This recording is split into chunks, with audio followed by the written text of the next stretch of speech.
All right, to the Dude Maker hotline, 844-527-8723. Smartest man I know about anything that has to do with gold and silver and gold. You know, I should just play Burl Ives when I bring Andy on, and we'll just play silver and gold.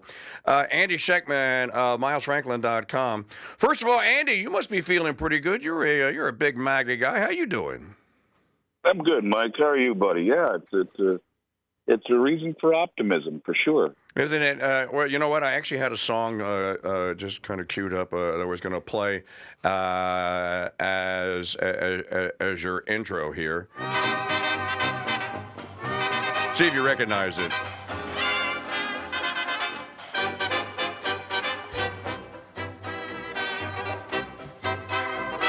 The happy days are here again.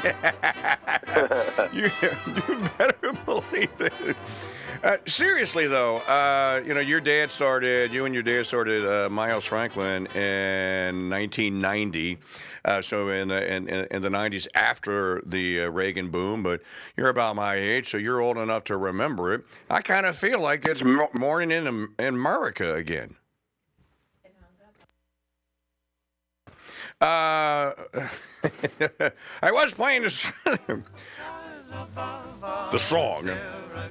Let us sing a song of cheer again. Happy days are here again. This song is from 1928.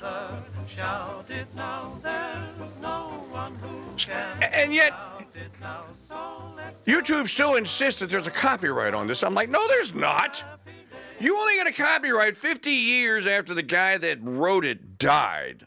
So, in any event, Andy, I was saying, I said, I kind of feel like it is morning in America again, and like we have a 1981 opportunity in front of us. You're a guy in the finance world. How do you see it? Well, I think there's a lot to be optimistic about, but the environment is vastly different than it was in 1980 on many levels. But, I think that from a standpoint of trying to recapture our culture, that's a good place to start. Financially, I'm not so sure that we're going to see much of a difference, at least not for a while. Even if you were to bring someone like Elon Musk into the fold who could trim all of the government fat the way he did at Twitter. You have the Congressional Budget Office who has recently come out and said that by 2030, just the interest on the debt and the mandatory entitlement payments like Medicare and Social Security would encompass 100% of all tax revenue. Yep. So the point of it is that we're very far down the rabbit hole financially.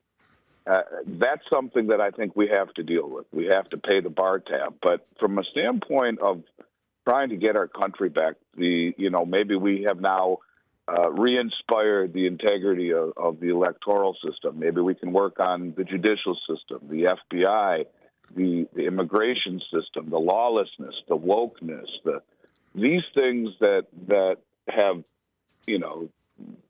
really shaped the country over the last several years, I think people are tired of. And that's a good place to start, but I think we need to be realistic about the finances. Right. And, that's the most important thing. We're accumulating, we got to start with spending.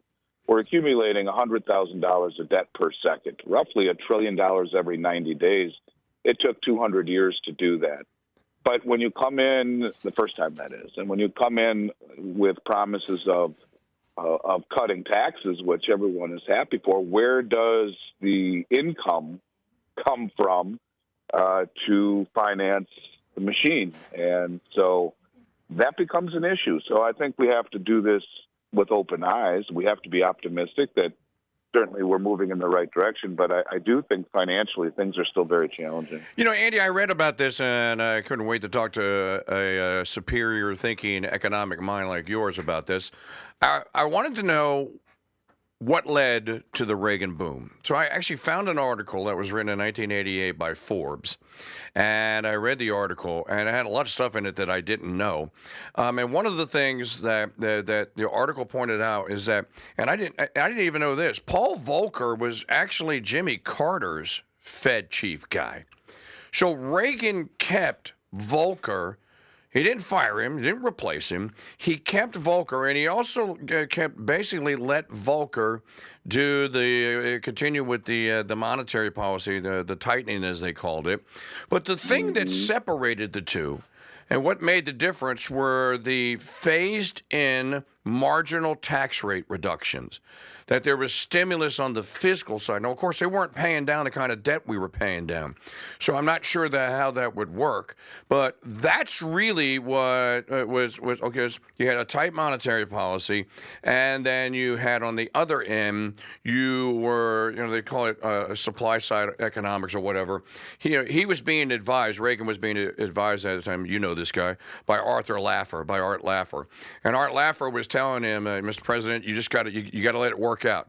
You have to cut the taxes. Let's just say that we can find a way to deal with the debt and cut $2 trillion in spending. Would this lead, would marginal tax rate reductions, or maybe even the elimination, lead to the kind of capital formation that we need? Well, the accelerate, if you were to look at the difference. If you were advising Trump, what would you tell him to do? Let me ask the question a different way. If you were advising Trump, what would you tell him to do? Well, I mean, I think I would tell him certainly to first start by cutting spending, right, first and foremost. But you see, the problem is that we have a situation with inflation. The reigniting of the inflation engine. You look at Paul Volcker; he raised interest rates to 18.75% in 1980 to stop inflation. Right. That's not going to happen this time, and the options are quite limited. But yes, I would start by cutting spending. I think you would certainly want to cut corporate taxes. I think that you would want to remove many of the restrictions that we've seen. I think that you would want to start to do things here like drill, like they're talking about, to stimulate the economy. You would like to bring back manufacturing. But all of this takes time. Yes. We don't have the ability to mess with interest rates this time. And really, the inflation genie, I don't think people understand, is here to stay. Even if you balance the budget today, Mike, who's going to pay for the nearly $200 trillion in unfunded liabilities, $99 trillion shortfall in Medicaid, $77 trillion, and that's Part A. Part A. Part B is the prescription, $22 trillion. Social Security close to $77 trillion. Wow. The unfunded liabilities that we have, and remember, a trillion seconds ago is 31,688 years ago. The numbers are very big. Right. And when you talk about the enormity of the situation, you can't raise interest rates or you blow up everything. The stock market, the bond market, the real estate market. This is the consequence of years worth of interest rate suppression and easy money. It's created too many distortions in the real economy and in asset prices. So the Volcker move is out. You raise rates above 5%. We saw what happened with all of the banks. So I think it's a gradual process, but one that starts with onshoring manufacturing, removing many of the restrictions, going after our own natural resources, massively trimming the fat, cutting spending, yes, cutting entitlements. But that's something that's very difficult to do. It will certainly help if he sweeps the House, which it looks like he probably will. Then at least you won't have gridlock. But, when you have all of these programs and the people that have promised their constituents these types of government subsidies and government programs, it's easier said than done.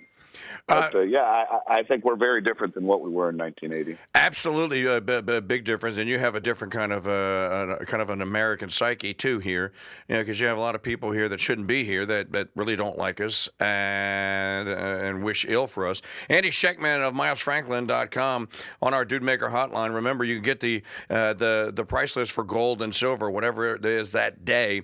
For Mike Churchill listeners, send an email to info@MilesFranklin.com. Can you tell our listeners why the dollar went up yesterday then and why gold and silver apparently went down? Yeah, well, I mean, that was a knee-jerk reaction. You see the opposite today. The dollar's down, gold is up. Okay. The central banks are still massively accelerating their gold purchases, and I think this all it's increasingly clear that the path, the U.S. debt path that we are on is not sustainable. And I think that, you're seeing the central banks buy more gold than at any time in central bank history, ever. And this is not stopping. But this was a knee-jerk reaction. You have the end of the FOMC meeting today, first and foremost. Yes. And they usually will knock things down into the FOMC meeting, which is probably when they're going to talk about lowering rates again, which will be an accelerant for the stimulus, which will be an accelerant for the price of gold. Not great for the dollar. But this was a reaction. And look, you have, by the way, and I don't want to go real deep into the woods in this, but I will or in the weeds in this, and I'll simply tell you that you have 8 Western commercial banks that have a very, very, very large short position in gold and silver and have been getting clubbed by the rise in it. And they have been riding this price and trying to hold it down for quite some time. And the rise in the price of gold and silver is crushing these short positions. It was a great time for them to be able to do profit taking on one end and the commercial banks to cover their short positions on the other. It was a knee jerk. And yeah, you saw it get clubbed. You saw the dollar go up. But if you look at it today, not the case. Let's take a look real quick. Today we have gold back up $25. You have the dollar index. Where are we on the dollar index? Dollar index is down 59 cents. And so, it's one of these deals where we need to think more. Instead of thinking day by day, minute by minute, we have to look at a bigger picture here. And the bigger picture says that we've painted ourselves into a corner.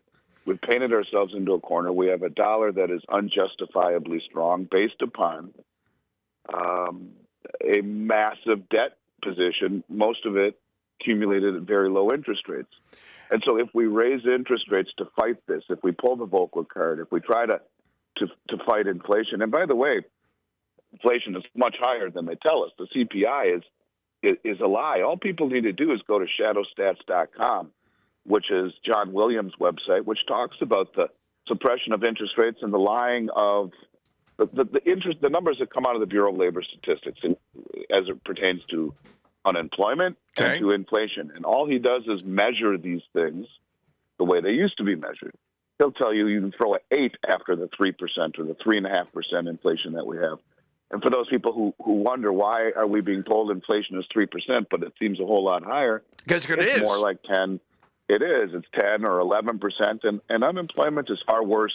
Look at the unemployment numbers as an example. Last month, they tried to tell us that there were only 12,000 jobs created. Of course, they forgot to tell us that 28,000 jobs in the private sector were lost, and 40-plus thousand government jobs were added. Just like in August or September, I forget which month it was, we added over 700,000 government jobs. And so what we are seeing is a hollowing out of the real economy, the private sector being, the good paying jobs are being lost, being replaced by part-time jobs and government jobs. The economy is not as good as they want us to believe, and the remedy is not going to be enjoyable. You can't raise rates high enough to stop inflation like Volcker did, or you blow up the system. So you acquiesce like we did. The Fed is pivoting like they did, lowering rates by 50 basis points, went 65% away from their 2% target.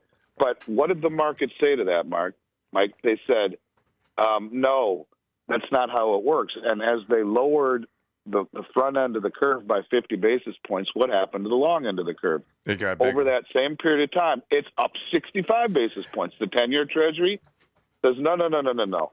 We're not going to allow you to do as every other government has done and choose inflation over austerity. We demand more for longer duration. And what is the 10-year measuring? Well, it's the closest factor for credit cards and mortgages and all of these very vital, important numbers. They're going the other direction, and they will continue to go the other direction because we are a nation that must continue to inflate or the whole system blows apart.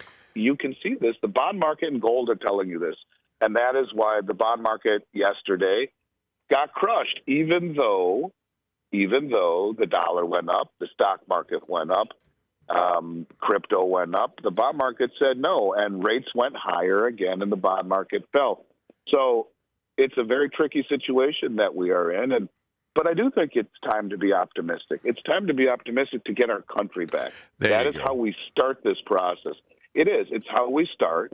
But you're right. You have 25 million people in this country illegally. You have a lot of things that need to be done first and foremost, like trying to find a semblance of unity, where we're really not too united these days. These are all problems that need to, in my opinion, be addressed before we try and tackle because the economy. If you had a united, or at least a somewhat united American electorate out there, you could then tell them, look, we're going to have to do this. Andy, I'm out of time. We're going to have to leave it there. But let's do it again real soon.